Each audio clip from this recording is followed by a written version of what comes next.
नमस्कार दोस्तों, Avantika PSC academy के ऑनलाइन क्लासेस प्रोग्राम में आपका स्वागत है।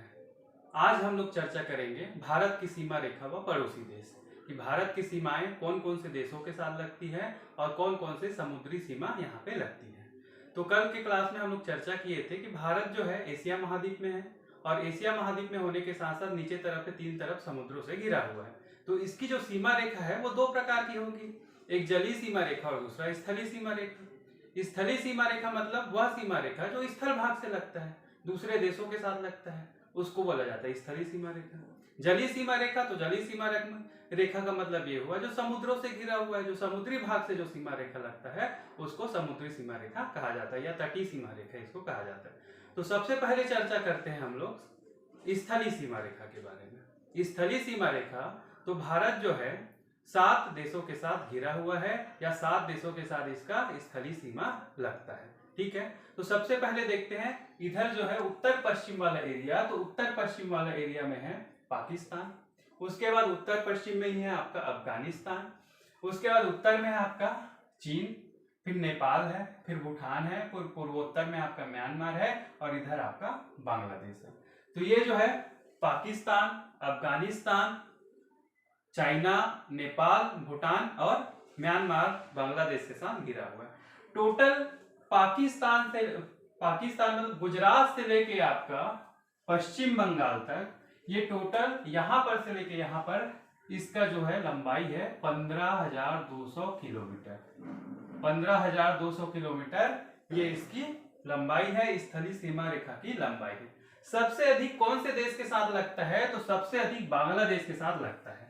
ठीक है, सबसे अधिक बांग्लादेश के साथ लगता है जिसका लंबाई है 4,096 किलोमीटर। ठीक है, सबसे कम कौन से देश के साथ लगता है, तो सबसे कम कौन लगता है आपका अफगानिस्तान के साथ 101 किलोमीटर।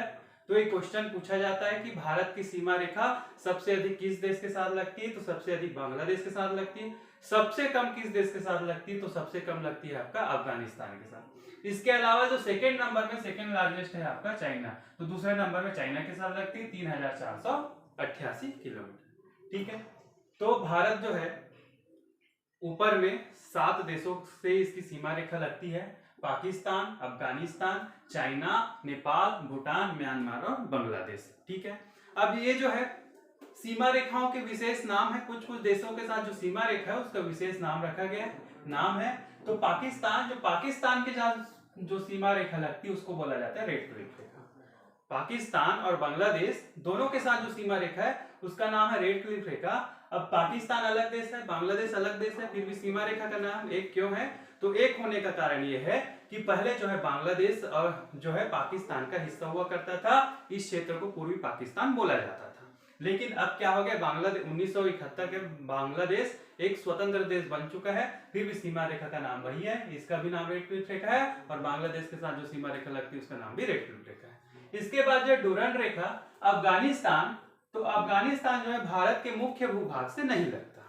अब यहाँ पे एक बात है कि मुख्य भूभाग का मतलब ये हो रहा है कि यहाँ पे जो कश्मीर का जो हिस्सा है तो उसका कुछ हिस्सा पाकिस्तान के पास है और कुछ हिस्सा चाइना के पास है।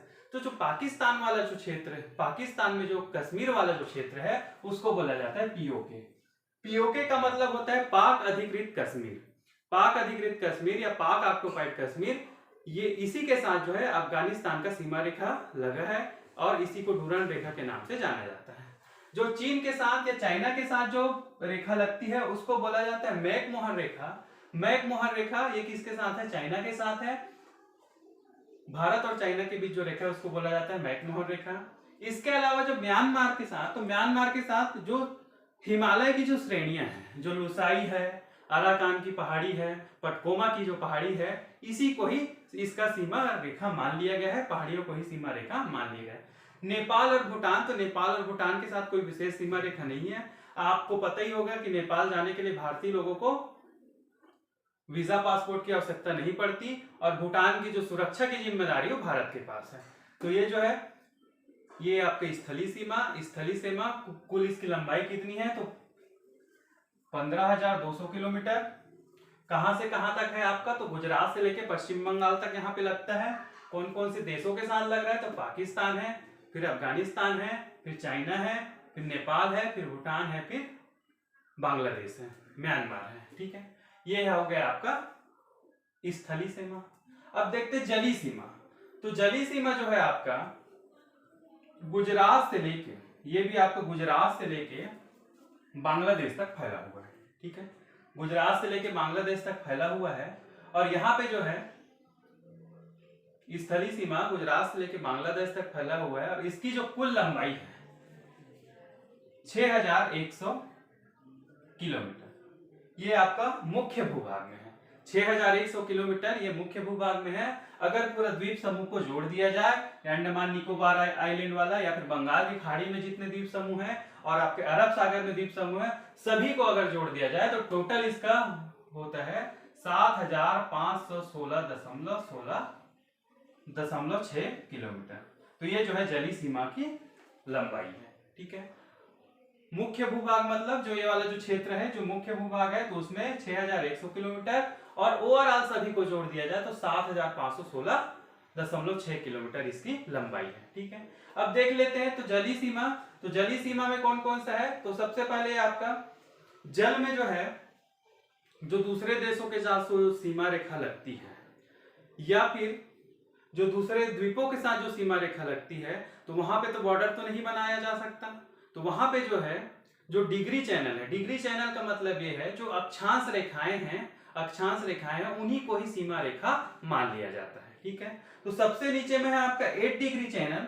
8 डिग्री चैनल ये आपका अरब सागर में जो 8 डिग्री चैनल है, ये जो है मालदीव और मिनी काय द्वीप के बीच में लगता है। मिनी काय द्वीप भारत का ही हिस्सा है और भारत का अरब सागर में दक्षिणतम बिंदु है, ठीक है। तो मिनी काय और मालदीव के बीच है आपका 8 डिग्री चैनल, ठीक है। फिर मिनी काय और कवरत्ती, तो लक्षद्वीप आपका कहाँ है? अरब सागर में, और कवरत्ती इसकी क्या है? राजधानी है। तो मिनी काय और कवरत्ती के बीच में जो है 9 डिग्री चैनल है। इसके अलावा जो 10 डिग्री चैनल है, तो 10 डिग्री चैनल आपका अंडमान और निकोबार आइलैंड के बीच में है, ठीक है। अंडमान और निकोबार आइलैंड के बीच में आपका 10 डिग्री चैनल है। ये तो डिग्री चैनल है। इसके अलावा जो है श्रीलंका के साथ सीमा रेखा लगता है, उसको बोला जाता है पाक जल संधि।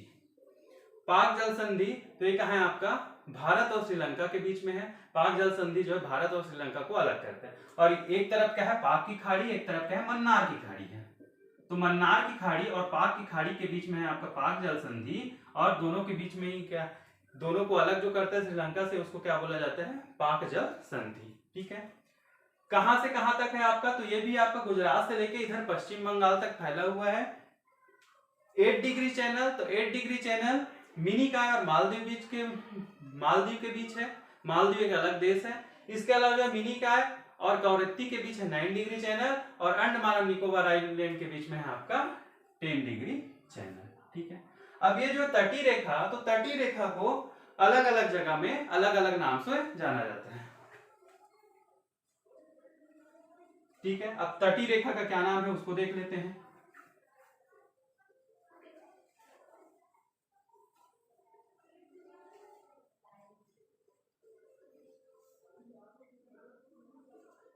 तो तटीय रेखा जो है टोटल 9 राज्यों के बीच लगता है, ठीक है। तटीय रेखा 9, और इसको तो सबसे पहले यहां पे आपका गुजरात,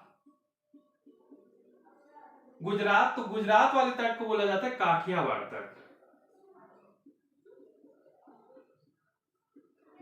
ठीक है। गुजरात के नीचे आपका महाराष्ट्र और गोवा। महाराष्ट्र और गोवा वाले तट को बोला जाता है कोंकण तट, ठीक है। फिर महाराष्ट्र और गोवा के नीचे है आपका कर्नाटक। कर्नाटक वाले तट को बोला जाता है कोनार तट,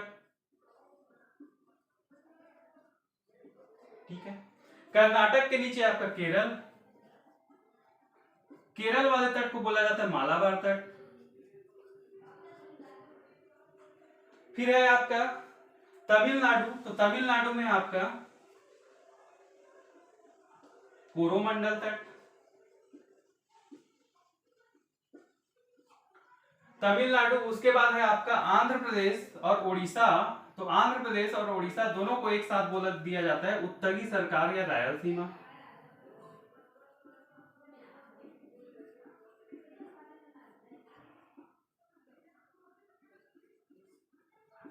इसके बाद है आपका पश्चिम बंगाल। तो पश्चिम बंगाल वाले क्षेत्र को बोला जाता है दीघा तट। ठीक है, तो तट रेखाओं के नाम है ये तटीय क्षेत्र। तो सबसे जो बड़ा तट है वो है काठियावाड़ तट। ये कहाँ है आपका? गुजरात राज्य में है। ठीक है, गुजरात राज्य का वाला जो हिस्सा है जो अरब सागर से जो लगता है उसको बोला जाता है काठियावाड़ तट। फिर नीचे में है उसका कोंकण तट। तो कोंकण तट जो है दो राज्यों में, महाराष्ट्र और गोवा। इसके बाद जो है आपका कर्नाटक में कोनार तट, और उसके बाद जो है केरल में मालाबार तट। इसके अलावा तमिलनाडु में कोरोमंडल तट, और आंध्र प्रदेश और उड़ीसा में उत्तरी सरकार या रायलसीमा इसको कहा जाता है। कहीं कहीं पे उड़ीसा वाला जो क्षेत्र है उसको उत्कल तट के नाम से भी जाना जाता है, उत्कल तट करके उल्लेख किया जाता है, लेकिन इसको ओवरऑल उत्तरी सरकार या रायलसीमा बोला जाता है। और दीघा तट को कहीं पे वेंगा तट भी बोला जाता है, दीघा तट को वेंगा तट भी बोला जाता है। लेकिन अगर ओवरऑल तटों की सीमा कितनी हो गई तो 7 होगी, और कितने राज्य लग रहे हैं तो 9 राज्य लगते हैं। सबसे अधिक कौन से राज्य का तट, कौन से राज्य का जो तट है वो सबसे अधिक लंबा है, तो वो है गुजरात है। अगर दूसरे नंबर में पूछेंगे कि दूसरे नंबर में कौन सा है, तो आपका आंध्र प्रदेश है।